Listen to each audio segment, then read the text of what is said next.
नमस्कार निवेशकों, Indian investor of the year के इस नए अंक में आपका हार्दिक अभिनंदन। दुनिया भर की उथल पुथल के बीच मार्केट एक महत्वपूर्ण दौर में प्रवेश कर रहे हैं।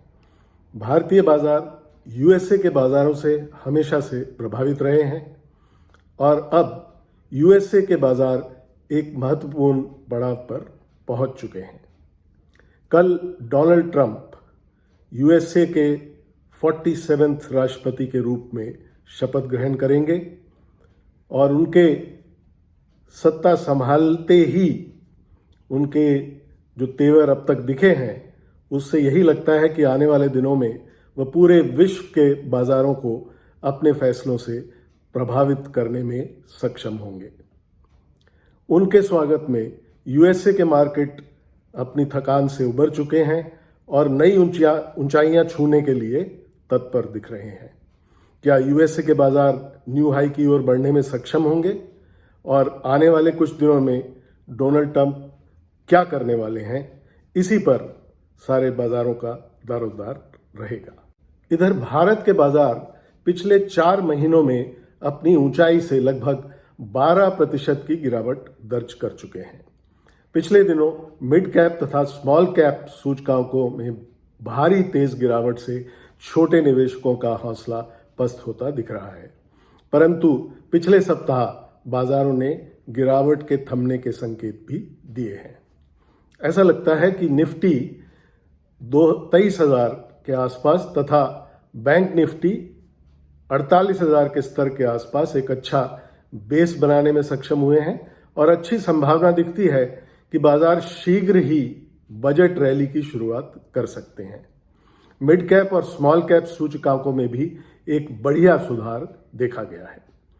हालांकि जैसे हमने पिछले अंक में भी चर्चा की थी, हमारे बाजार अभी भी गिरावट के दौर में चल रहे हैं, जिसका मुख्य कारण है हमारी करेंसी रुपये में भारी गिरावट तथा हमारे जीडीपी के आंकड़ों में गिरावट का अंदेशा।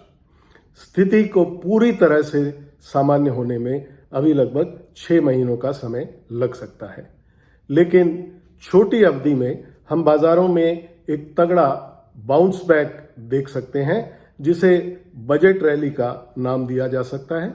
भारतीय इकोनॉमी को पटरी पर लाने के लिए आगामी 1 फरवरी को प्रस्तुत किए जाने वाले केंद्रीय बजट में इन्वेस्टमेंट तथा कंजम्पशन को बढ़ाने के लिए सरकार कुछ बड़े ऐलान कर सकती है। हमारा आकलन है कि बजट रैली के चलते बाजार अपनी कुल गिरावट के लगभग 50% तक की भरपाई कर सकते हैं। निफ्टी ने अपने हाई से लगभग 3,200 पॉइंट की गिरावट दर्ज की है और आने वाले बाउंस बैक में, या जिसको हम बजट रैली कह सकते हैं, उसमें निफ्टी 24,000 से 24,500 तक का स्तर छू सकता है। इसी तर्ज पर छोटे मझौले शेयरों में भी 5 से 6% की उछाल की संभावना देखी जा सकती है। इस समय लंबी अवधि के लिए थोड़ा थोड़ा निवेश करने के लिए कदम उठाने चाहिए, जिससे आने वाले समय में फायदा मिल सकता है। लेकिन कोई भी निवेश करने से पहले अपने वित्तीय सलाहकार से अवश्य परामर्श लें। ऊपरी स्तरों पर प्रॉफिट बुकिंग भी करते रहें, जिससे आपकी पूंजी सुरक्षित रहे। आपसे एक निवेदन, इस चैनल को सब्सक्राइब नहीं किया है तो सब्सक्राइब कर लें और इस वीडियो को लाइक करें और शेयर करें। आज के लिए इतना ही। अगले अंक में हम बजट से जुड़े कुछ दिलचस्प पहलुओं पर चर्चा करेंगे। तब तक के लिए नमस्कार।